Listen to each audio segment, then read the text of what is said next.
Kakinada rural మండలం రాయుడుపాలెం శేషాద్రి నగర్ లో వేంచేసి ఉన్న శ్రీ బాలకనకదుర్గ అమ్మవారి నవరాత్రి మహోత్సవాలు ఘనంగా నిర్వహిస్తున్నారు. అందులో భాగంగా గొర్రెపూడి వారిచే గరగల సంబరం నిర్వహించారు. ఈ గరగల సంబరం అందరినీ విశేషంగా ఆకట్టుకుంది. అమ్మవారి దండకం శ్రావ్యంగా వినిపించారు. ఈ సందర్భంగా శ్రీ బాలకనకదుర్గాదేవి ఆలయ కమిటీ ధర్మకర్త లింగం రవి, గౌరవ అధ్యక్షులు పి పెద్ద సత్యం, గరగల నృత్య కళాకారులు మీడియాతో మాట్లాడారు. ఈ కార్యక్రమంలో ఆలయ కమిటీ అధ్యక్షులు మేనవిల్లి తలుపులమ్మ, ఆలయ కమిటీ సభ్యులు చోడిశెట్టి రామారావు, ఇతర కమిటీ సభ్యులు, అధిక సంఖ్యలో భక్తులు, రాయుడుపాలెం శేషాద్రి నగర్ వాసులు పాల్గొన్నారు.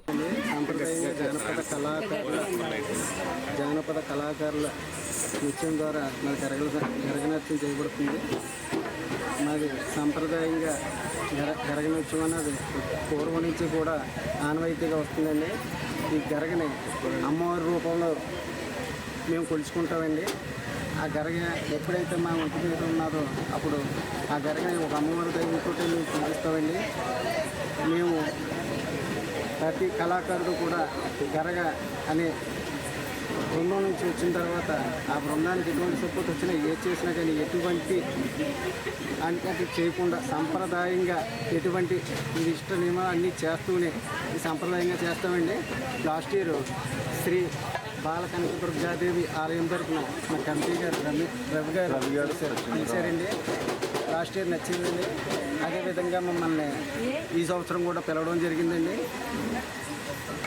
ఈ విధంగా కమిటీ వాళ్ళకి మా కృతజ్ఞత ప్రభుత్వం తెలుసుకోవడం జరుగుతుంది. సముదాయంలో కళలు అంతరించిపోయే తరుణంలో ఇటువంటి కళాకారుల్ని మనం ప్రోత్సహించాలనే ఉద్దేశంతో కళలకు పుట్టినటువంటి భారతదేశంలో కళలు అంతరించుకోకూడదని ఈ గరగనాట్యం అన్నది చాలా రేర్గా జరుగుతుంది. ఇది పూర్వం మన హిందూ సాంప్రదాయంలో అత్యంత భూమిక పోషించినటువంటి ఒక నృత్యం ఇది. అటువంటి నృత్యం అంతరించిపోకూడదనే ఉద్దేశంతో మా గౌరవ అధ్యక్షులు సత్య మాస్టర్ గారు, మా ప్రెసిడెంట్ గారు తలుపులమ్మ గారు, నేను ఇక్కడ కమిటీ సభ్యులు అందరూ కలిసి గత సంవత్సరం మన గొర్రెపూడి శ్రీ సాయి దుర్గా గరగల నృత్యం వారిని పిలవడం జరిగింది. వారు గరగల రూపంలో ఉన్న అమ్మవారిని కొలవడం మేము ప్రత్యక్షంగా చూసాం. అదే రీతిగా ఈ సంవత్సరం కూడా వారిని ఇక్కడికి ఆహ్వానించాం. వారు ఇక్కడికి రావడంతో పాటుగా కాలనీ అంతా కూడా ఒక పండగ వాతావరణం ఏర్పాటు దిశలో రావడం జరిగింది. అంతేకాకుండా ఈ గరగలు ఏ వీధిలోకి వెళ్ళినా, ఏ ఇంటి ముందు నుంచి వెళ్ళినా ఆ ఇంటి దగ్గర ఉన్న దుష్ట శక్తులు నశించి శాంతి సుఖాలతో యథాజుల్లుతారని చెప్పి ఆశిస్తూ మరి ఈ నృత్యాన్ని ఈ సంవత్సరం పెట్టడం జరిగింది. ఇక్కడి నుంచి ప్రతి సంవత్సరం కూడా వీళ్ళని ఇక్కడ ఆహ్వానించి వారి నృత్యాల ద్వారా ఇక్కడ శాంతి సాంప్రదాయాలను నిలుపుతామని చెప్పి తెలియజేస్తూ మరి ఈ అవకాశం పెద్దలందరూ ధన్యవాదాలు. అయినటువంటి గరగ నృత్యం అనేటువంటిది లాస్ట్ ఇయర్ మాకు ఎవరో చెప్పగా మేము విని ఆ బృందాన్ని పిలిపించడం జరిగింది. అప్పుడు చాలా ఆధ్యాత్మికంగా అయితేనేమి వారి యొక్క నృత్యాన్ని చూసి చాలామంది ఆనందించడం జరిగింది. ఆ విధంగా భక్తుల యొక్క కోరిక మేరకు ఈ సంవత్సరం కూడా వాళ్ళు పిలిపించి ఇక్కడ ఈరోజు ఈ కార్యక్రమాన్ని ఏర్పాటు చేయడం జరిగింది.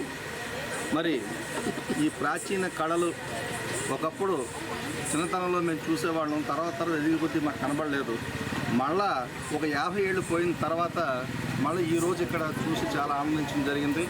కాబట్టి ఈ కళల్ని ప్రభుత్వ ప్రోత్సాహం కూడా ఉన్నట్టయితే మరింతగా వీళ్ళు రాణించడానికి, తమ కళను ప్రదర్శించడానికి అవకాశం ఉంటుంది. వీలంత వరకు ఇటువంటి కార్యక్రమాల్లో వీళ్ళని కూడా భాగస్వామ్యం చేసినట్టయితే ముందు కొంతమంది కళాకారులు జీవించడానికి వీలుంటే కొత్త కళాకారులు పుట్టుకు రావడానికి కూడా అవకాశం ఉంటుంది. ఇది ఒక సూచన మాత్రమే. కాబట్టి మేము ఆ దిశగా అంటే ఇక్కడ కార్యక్రమాలన్నీ కూడా ఆ దిశగానే మేము చేస్తాం తప్ప ఆధ్యాత్మికంగా, సాంస్కృతిక, కళాత్మకంగానే కార్యక్రమాలని కొనసాగించడం జరుగుతుంది. ఇక మరి ఈ కార్యక్రమాలన్నీ కూడా ఈ కాలనీ వాసుల సహాయ సహకారాలతో ఈ 20 సంవత్సరాలుగా దీన్ని కొనసాగిస్తున్నాం. ఈ సంవత్సరం 21 సంవత్సరాలు అడుగు పెట్టాం. ఇక 25వ సంవత్సరం కంటే భారీగా చేయాలనేటువంటి తలపుతో కమిటీ వారు ఉన్నారు. మరి మీరందరూ ఈ కాలనీ వాసులందరూ సహకరించినట్లయితే అది కూడా త్వరలో దిగ్విజయంగా పూర్తి చేసుకోవడానికి మాకు వీలుంటుందని ఆశిస్తున్నాం. కాబట్టి అవకాశం ఇచ్చేటువంటి మా ధర్మకర్త రవి గారికి, మా కమిటీ సభ్యులందరికీ అవకాశం ఇస్తూ ప్రత్యేకంగా ఈ బృందాన్ని మరొకసారి అభినందిస్తూ సెలవు తీసుకుంటాం.